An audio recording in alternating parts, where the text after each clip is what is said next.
반갑습니다. 오늘은 이 솔로몬이 성전을 지은 내용에 대해서 함께 말씀을 나누겠습니다. 이스라엘 백성들에게 성전의 의미는 너무나도 각별합니다. 단순히 신에게 제사를 드리는 신전으로서, 이 건물로서의 신전 그 이상의 의미가 있습니다. 예루살렘 성전은 이스라엘 백성들에게 자신들이 누구인가, 그리고 이스라엘을 향한 하나님의 뜻과 계획은 무엇인가, 그것을 알려주는 너무나도 중요한 건축물이라고 할 수 있겠습니다.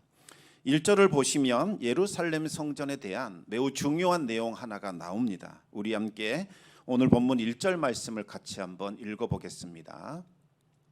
이스라엘 자손이 애굽 땅에서 나온 지 480년 이후 솔로몬이 이스라엘 왕이 된 지 4년 12월 곧 둘째 달에 솔로몬이 여호와를 위하여 성전 건축하기를 시작하였더라. 아멘. 솔로몬이 언제 성전을 지었는가? 그 시점이 나오는데 애굽을 떠나온 지, 다시 말하면 출애굽한 지 480년, 그리고 솔로몬이 왕으로 등극하던 지 이 4년째 되던 해에 2월에 이제 성전 건축이 시작이 됩니다. 출애굽한 지 480년이 되는 시점, 이 시점에 성전이 건축되기 시작했다는 사실을 밝힌 것은 이 예루살렘 성전이 지어지는 것과 출애굽 사이에는 뗄래야 뗄 수 없는 아주 밀접한 관계가 있다는 것을 보여줍니다. 이스라엘이 애굽 땅에서 빠져나와 가나안 땅으로 오게 된 것, 바로 이것이 이 주된 목적이 성전의 건축과 관계된다는 거지요. 이게 무슨 말인지 설명을 잠깐 드리겠습니다. 출애굽한 이스라엘이 곧바로 간 곳은 가나안 땅이 아니었습니다. 중간에 한 곳을 들러서 그곳에서 꽤 오랜 시간 머무르게 되었는데, 그곳은 바로 하나님께서 모세를 부르신 시내산, 바로 그곳이었습니다. 가나안 땅에 들어가기 전에 하나님은 중간에 반드시 이 시내산에 들러야 한다고 말씀해 주셨습니다. 하나님은 출애굽한 이스라엘을 이 시내산으로 데려오라고 명령을 하셨습니다. 왜 하나님은 이스라엘을 시내산으로 오라고 하신 걸까요? 시내산에서 해야 할 중요한 일들이 있었기 때문입니다. 시내산은 일종의 이 오리엔테이션이라고 생각하면 되겠습니다. 우리가 수련회나 어떤 일을 시작할 때에 먼저 사람들을 불러 모아서 어떤 목적과 어떤 계획이 있는지 알려주는 오리엔테이션을 진행하게 되는데, 이스라엘 백성들이 애굽에서 빠져나오는 것, 그리고 이제 가나안 땅으로 들어가게 되는 것, 이것이 어떤 의미가 있는지 알려주는 것, 이것이 바로 시내산에서 있었던 중요한 일들입니다.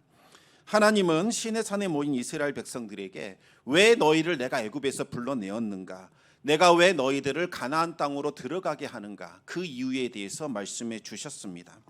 하나님은 이스라엘을 향한 뜻과 계획을 밝혀주시기 전에 먼저 어떻게 이스라엘이 출애굽을 해서 시내산까지 오게 되었는가, 그것에 대해서 자세하게 말씀을 하셨습니다.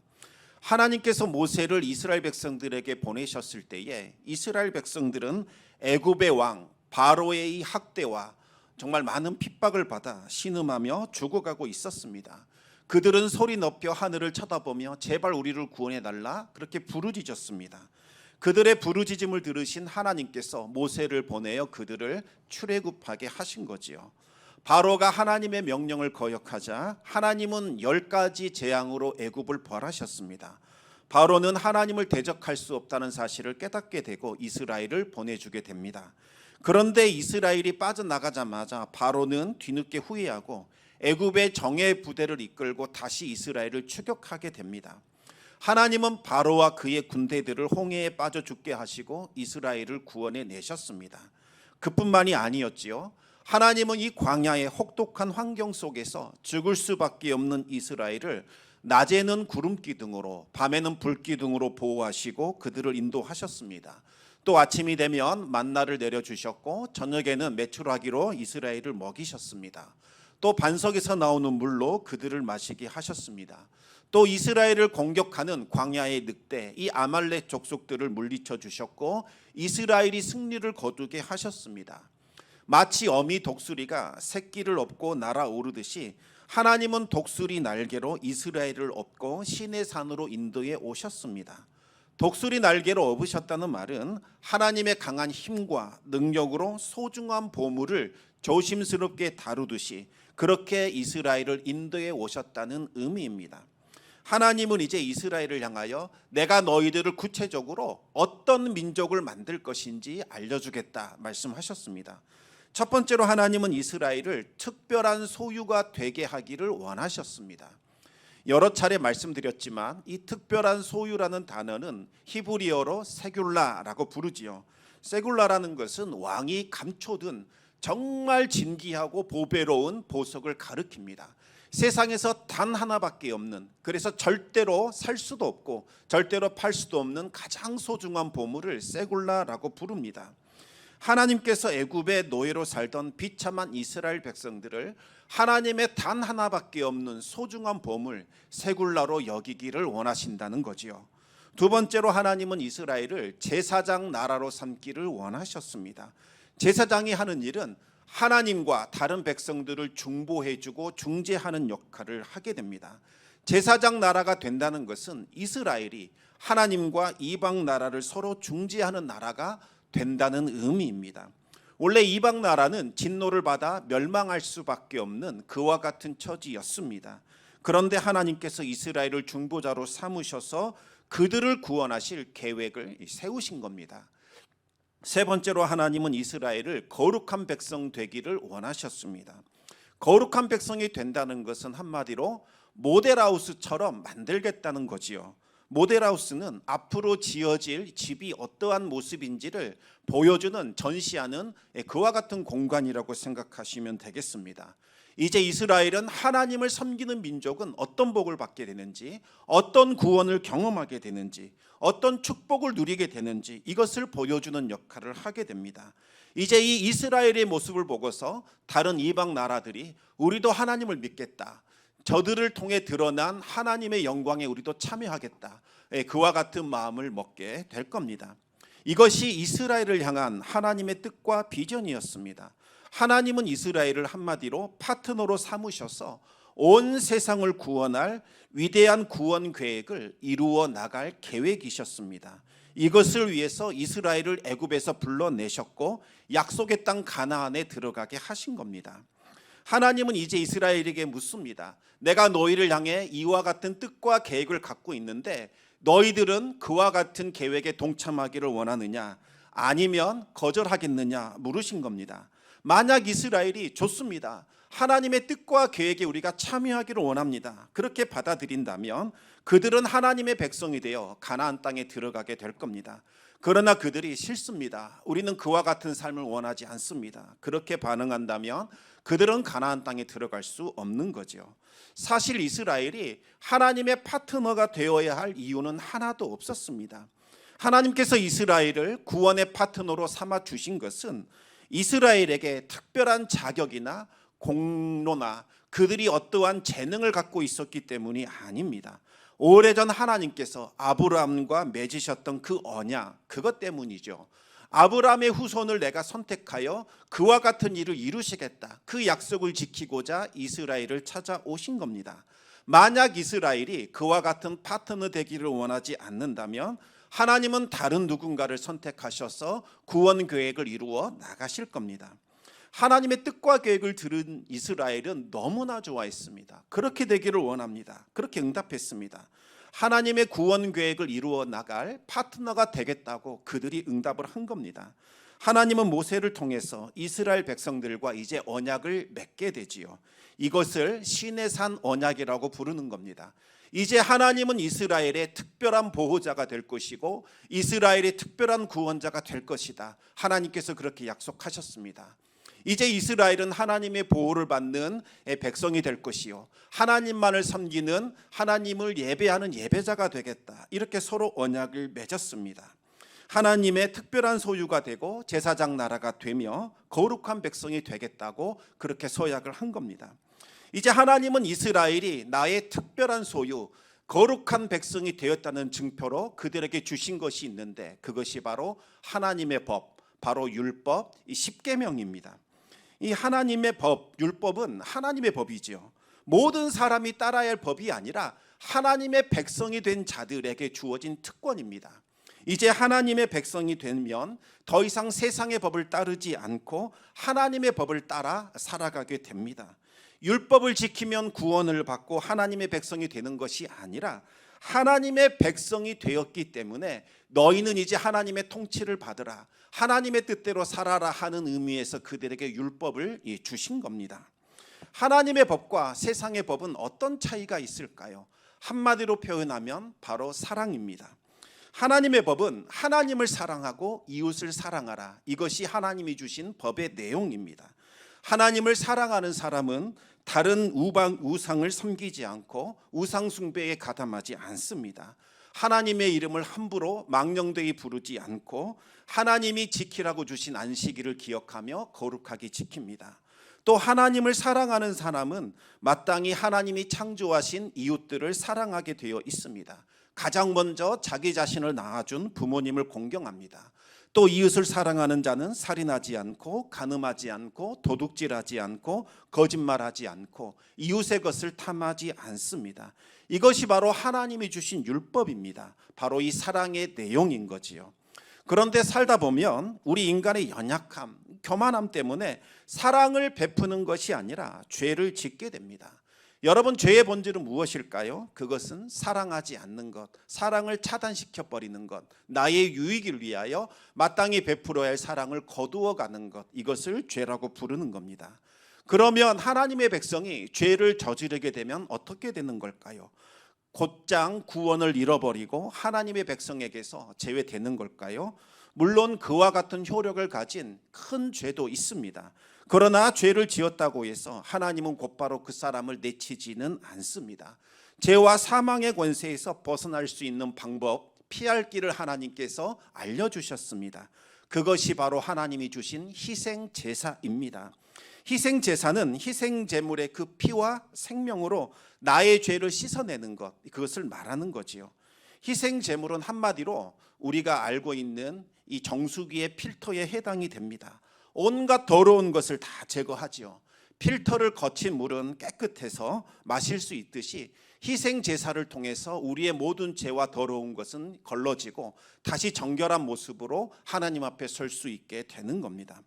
요약하면 이스라엘 백성들이 시내산에서 했던 일은 총 3가지였습니다.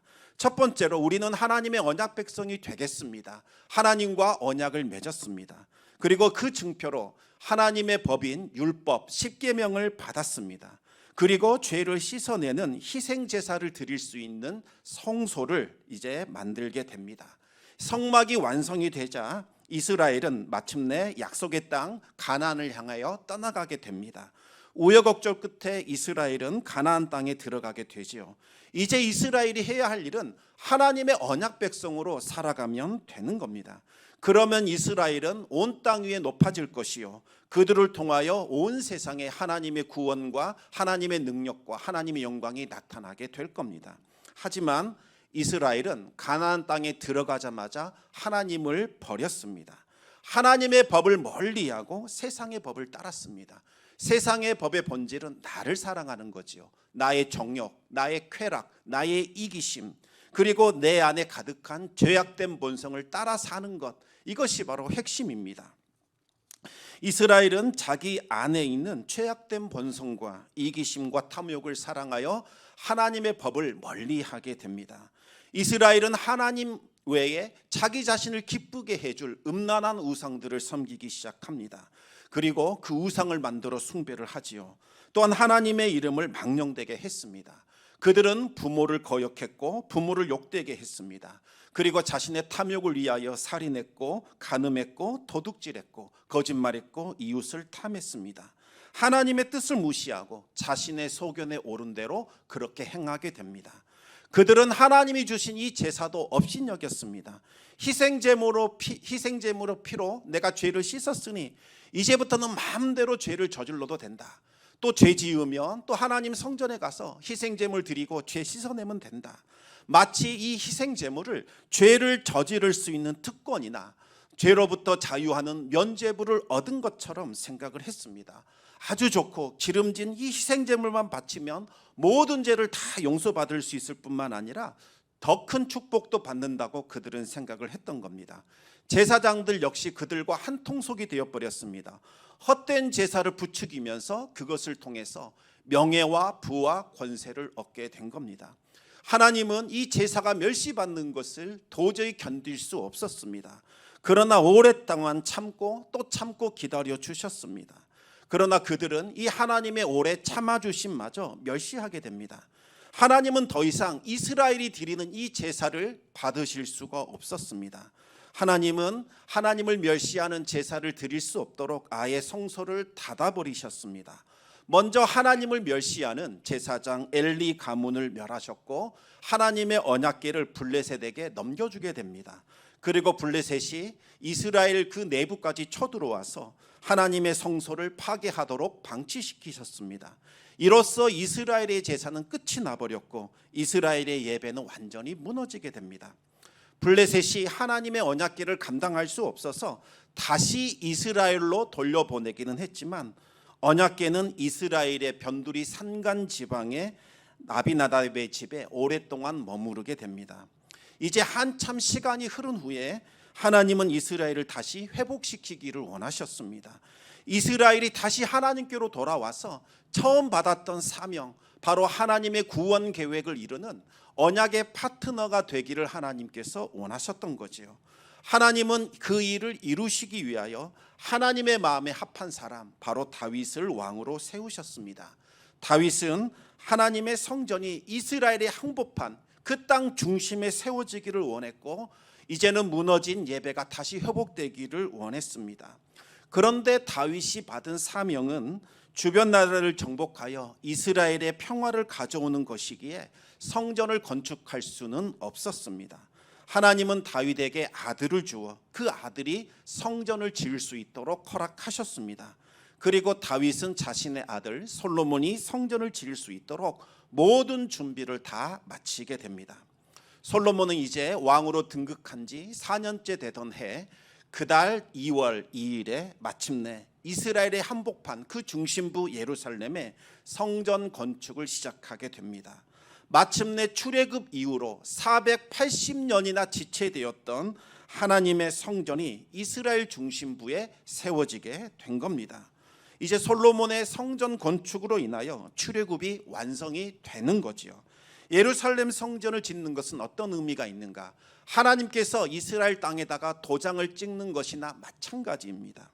예루살렘 성전은 하나님께서 이 가나안 땅을 이스라엘에게 주셨다라는 확실한 증표가 되는 겁니다.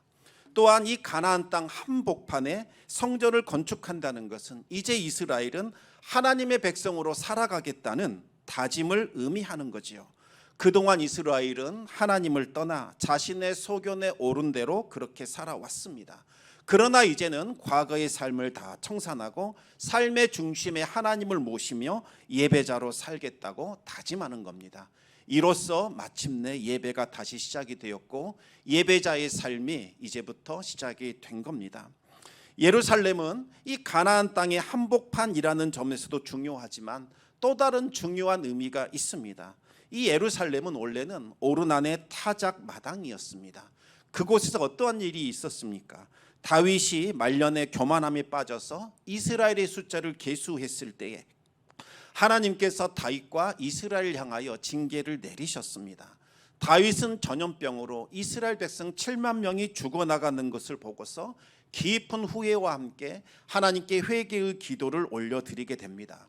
하나님은 다윗의 회개를 받아주셨고 진노의 손길을 거두셨습니다. 그리고 하나님은 선지자를 보내셔서 제단을 쌓게 하셨습니다. 그곳이 바로 오르난의 타작 마당입니다. 다윗은 이곳에 제단을 쌓고 하나님께 제사를 드렸습니다.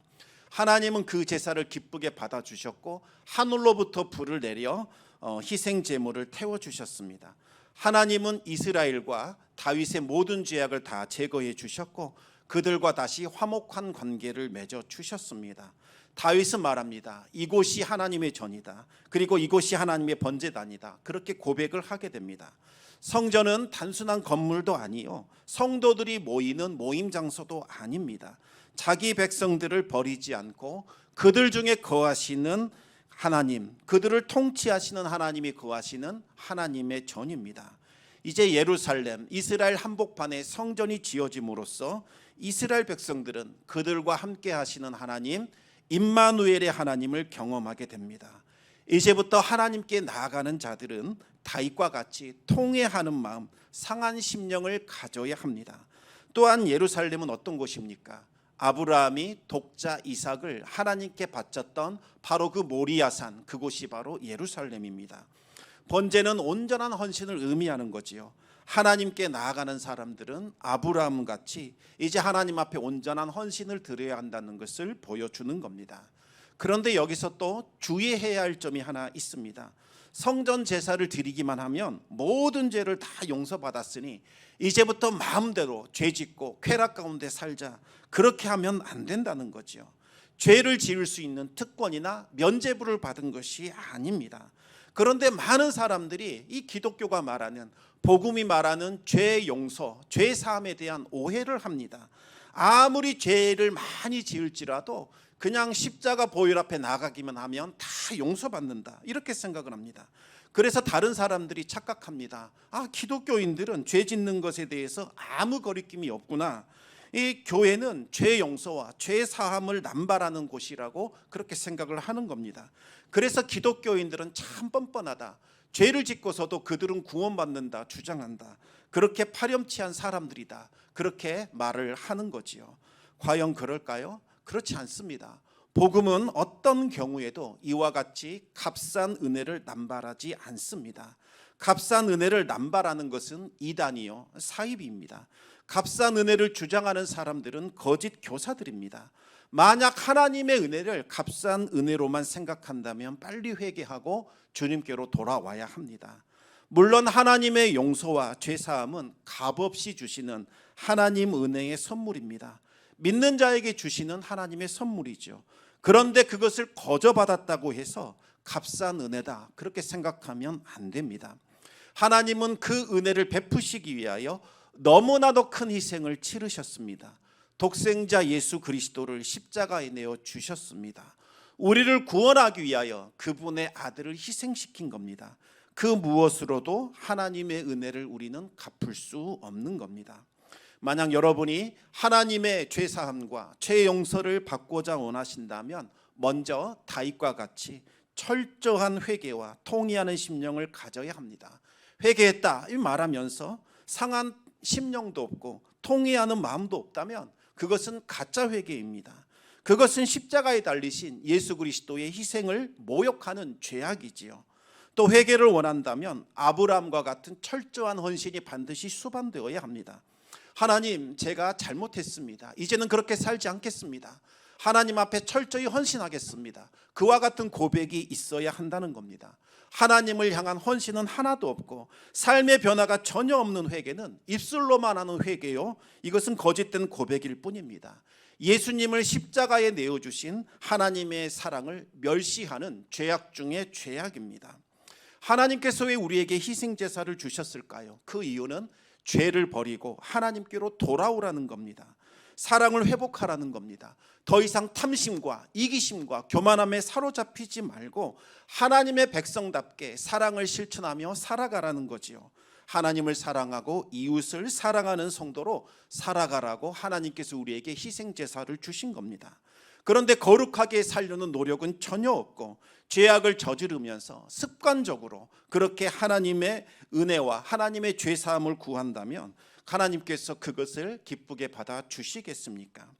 하나님이 원하시는 것은 화려한 건물에 모여서 정말 희생제물을 많이 드리는 것, 이것이 아닙니다. 하나님과 동행하면서 하나님께서 명하시는 사랑을 실천하며 살아가는 것, 이것이 하나님께서 원하시는 겁니다. 우리 함께 미가서 6장 6절에서 8절까지 말씀을 같이 한번 읽어보겠습니다. 내가 무엇을 가지고 여호와 앞에 나아가며 높으신 하나님께 경배할까? 내가 번제물로 일련된 송아지를 가지고 그 앞에 나아갈까? 여호와께서 천천의 수량이나 만만의 강물 같은 기름을 기뻐하실까? 내 허물을 위하여 내 맏아들을 내 영혼의 죄로 말미암아 내 몸의 열매를 드릴까? 사람아, 주께서 선한 것이 무엇임을 내게 보이셨나니 여호와께서 내게 구하시는 것은 오직 정의를 행하며 인자를 사랑하며 겸손하게 내 하나님과 함께 행하는 것이 아니냐. 아멘. 미가 시대에 종교가 극도로 타락했습니다. 타락했다고 하니까 사람들이 하나님께 제사 드리지 않았다 이렇게 생각하시면 안 됩니다. 어마어마한 희생 제물을 드렸습니다. 그들은 신령하다고 생각되는 곳마다 이 순례 여행을 떠나면서 그곳에 하나님 앞에 엄청난 양의 희생 제사를 드렸습니다. 그러나 그들이 드린 제사는 헛것이었습니다. 왜냐하면 그들의 죄를 씻어내기 위하여, 그들이 죄 지을 수 있는 명분을 얻기 위한 것이었지 결코 하나님 앞에 마음을 돌이키거나 자신들의 삶을 가슴치며 통회하는 회개가 있었던 것은 아니었습니다. 미가 선지자는 그것을 꾸짖었습니다. 너희는 착각하고 있다. 하나님은 짐승의 피에 굶주린 분이 아니다. 너희에게 예배해달라고 구걸하는 분이 아니다. 착각하지 마라. 하나님이 원하시는 것은 너희의 삶이 하나님 앞에 거룩해지는 것이요, 사랑을 실천하는 것이요, 정의와 공의를 행하며 살아가는 것이다. 그렇지 않고 드리는 제사는 하나님께서 받지 않으신다. 너희가 오히려 하나님의 성소를 밟는 것을 싫어하시고 너희 손에 피가 가득한 채로 하나님 앞에 나오는 것 하나님께서 원하시지 않는다. 하나님께서는 너희의 발걸음을 금하게 하실 것이요, 성소의 문을 닫아버릴 것이다. 그렇게 경고를 했던 겁니다. 하나님은 성전 건축을 시작하는 솔로몬에게 이와 같은 상황을 분명하게 말씀하셨습니다.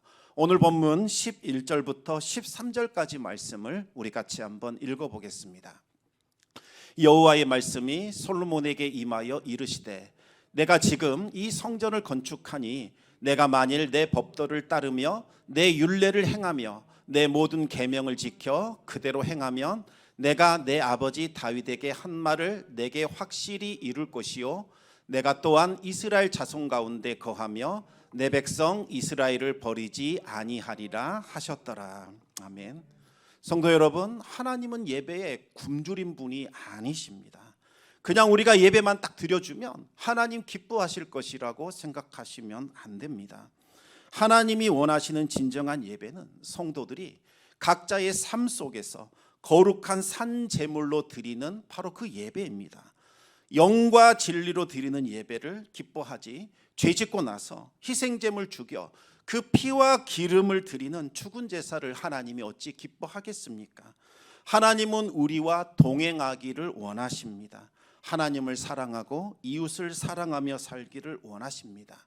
이것이 우리 몸을 하나님이 기뻐하시는 거룩한 산 제물로 드리는 예배요, 하나님께서 찾으시는 영과 진리로 드려지는 예배입니다. 이것이 하나님의 백성이 마땅히 드려야 할 영적 예배입니다. 성도 여러분, 예배가 회복이 되면 우리를 향한 하나님의 뜻과 계획이 성취되는 역사가 일어나게 됩니다. 우리는 하나님의 특별한 소유가 될 것이요, 제사장 나라가 될 것이며 거룩한 백성으로 살아가게 될 것입니다. 우리의 삶 가운데 하나님의 영광과 능력이 나타나게 될 것이요, 그 영광과 능력을 보고서 다른 사람들이 살아계신 하나님을 경험하게 되며 그들도 하나님께로 돌아오는 구원의 역사가 일어나게 될 겁니다. 예배를 회복하시기 바랍니다. 성전에서 드리는 예배뿐만 아니라 여러분의 삶에서 드리는 삶의 예배도 회복하시기 바랍니다. 예배가 여러분의 삶의 중심과 본질이 되게 하시기 바랍니다. 아비나답의 집, 저 변방 먼 곳에 앉혀놓고 가끔씩 한번 예배를 드리는 그와 같은 삶을 하나님은 기뻐하지 않으십니다. 하나님은 우리와 동행하기를 원하십니다. 우리가 하나님이 주신 은혜로, 하나님이 주신 힘으로 하나님을 뜨겁게 사랑하며 우리에게 주어진 모든 사람들을 사랑하고 선행 베풀기를 원하십니다. 다윗과 같이 사랑의 계명을 실천하지 못했다면 가슴을 치며 통회하는 마음으로 하나님 앞에 나오시기 바랍니다. 그리고 독자 이삭을 바친 아브라함처럼 하나님을 진심으로 사랑하고 내 삶의 전부로 여기며 하나님과 동행하는 삶을 살아가시기 바랍니다. 그리하여 날마다 하나님의 영광과 능력이 체험될 수 있기를 우리 주님의 이름으로 축원합니다. 이 시간 같이 기도하기를 원합니다. 하나님께서 솔로몬에게 부탁하셨던 성전은 건물로서의 성전이 아니었습니다. 그저 희생 제물을 불태워 드리는 그와 같은 형식적인 제사가 드려지는 그런 성전도 아니었습니다. 마음이 하나님께로 돌아오고 하나님을 사랑하고 이웃을 사랑하는 그와 같은 삶의 예배가 회복되기를 원했습니다. 이제 우리 삶 한복판에 하나님이 중심이 되고 그 하나님을 섬기며 하나님과 동행하며 하나님이 주시는 능력과 힘으로 하나님을 사랑하고 세상을 살아가는 귀하고 복된 성도가 되기를 원하셨습니다. 하나님, 이 시간 우리의 예배를 돌아보기를 원합니다. 과연 우리의 예배는 어떠한지요? 과연 하나님의 임재가 나타나고 있는지요? 하나님의 능력과 권세가 나타나는 삶을 살고 있는지요? 돌아보면서 우리의 예배가 회복되게 해달라고 우리 같이 기도하겠습니다.